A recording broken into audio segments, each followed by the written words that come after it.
All right, good morning, everyone. Melissa's here, just waking up. I have an appointment to get to. But after that, join me, and I will be talking more about standing up for yourself, ladies, with court stuff. Um, I have a bunch of paperwork I need to file with the court. And, the funny thing is about all this is sorry, but not sorry, is what my husband said in court, basically. He had thrown me. Okay, my wrists are sore still from the motorcycle, and I'm like, this has never happened before. And I'm like, well, you did get thrown by your wrist before, Melissa, and you did have bruises. That probably didn't help. So he actually grabbed me by the wrist, pulled me up with both wrists, and then threw me, and I went flying. And luckily, yes, I had good balance. I had my heels on. I'm always like, when I tell people this story, I'm like, you know what? I was still standing with my heels on. And he couldn't knock me down. So anyways, he threw me against the refrigerator and I said, "Get out now." Right? I mean, I just did not hesitate at all. And I think that kind of shook him a little because he didn't think I would do that.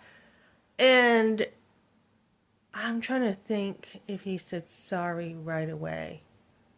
I'm like, you don't push your wife or something like that, or you don't throw your wife, get out. So, I think he said fine and went in his truck. It was getting cold out, so he came back one day crying. I miss my family. I am sorry I pushed you and I want to come back. And I said, nope, you're not coming back. Nope. You keep doing this. You keep being emotionally and verbally abusive. One minute you're like, oh, I love you so much. The next minute, you're a bitch and all this stuff, right? So I'm like, your sons are not going to hear this. They are not going to have this example. You're out. So, after a little bit of time, I did say you can be in the heated garage. He tried to talk about how the garage was a dungeon when it actually had all his tools, all his computer, everything that he has, was in the garage and it was heated. And he used to hang out there all the time, so he loved being in his cave. And so, I'm like, yeah, you can shower. I'll make you something to eat. But, the boys right now don't want to see you. They are freaking pissed, basically, what you did to me. And so he kept trying to push it like they were on their way home. And I'd get a text, from one of my sons on my way home. I'm like, Ben, you gotta skedaddle, whatever. And we were working, I had forgiven him, and we were working toward trust again. And so he kept pushing it. And I'm like, get downstairs. And he says in his paperwork, I treated him like a dog. No, I didn't. He was treated very well. And as a matter of fact, he didn't even deserve that from me. Okay? So we slowly worked it out.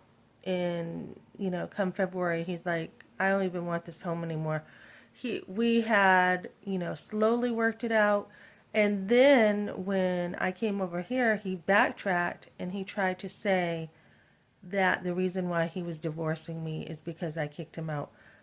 After he threw me, okay, after we worked it out, after we went bowling together, after we stayed in hotels together, after we did all this. And he may have felt a little bit of a disconnect because, he wasn't, he had hurt me, and it took some time to trust. Emotionally, he hurt me for doing that.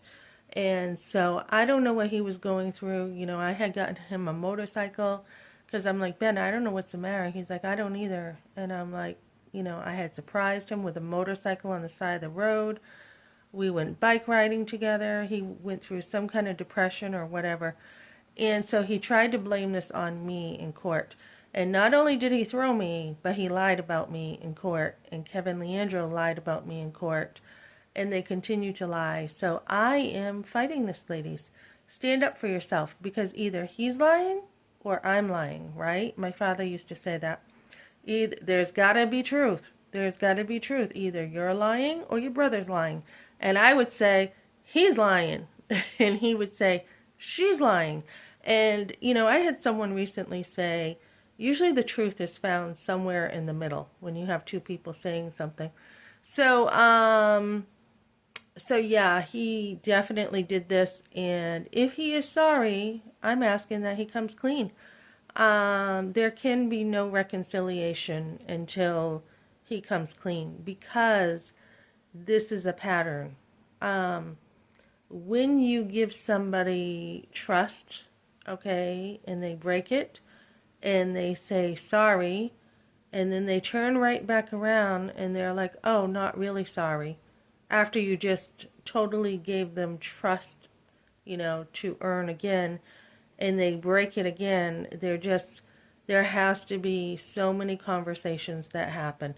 Yes, you can forgive people, but that pattern that he showed me is not acceptable.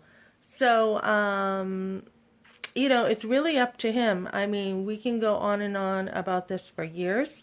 I can keep going for years, or he can, make some changes and really work things out. And I'm the one who has been offended. So they tried to get a restraining order on me in court, and I don't even know exactly what that was because it was built on lies. So I call it null and void because they lied completely in court.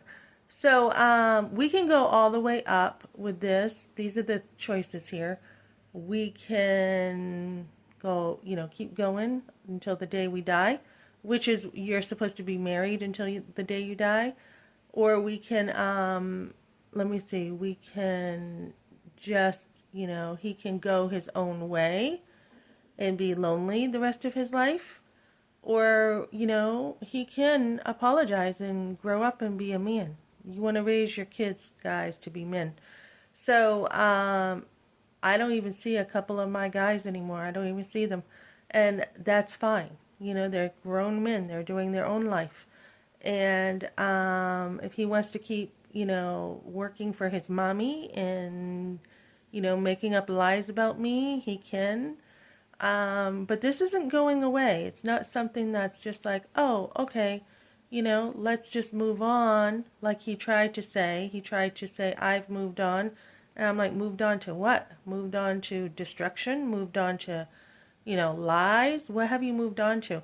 And the worst thing for me to do right now, guys, is to actually leave him alone. Because when you love someone, you don't let them get away with all their lies. I mean, he would have a pretty lonely life without me. And he does watch my videos. I have proof of that. He watches my videos. And it's only a matter of time that I'm waiting for him to come back around and say, I am sorry. And he is going to see me in New Hampshire again. Either way, he's not getting away with his lies. So stand up for yourself, guys.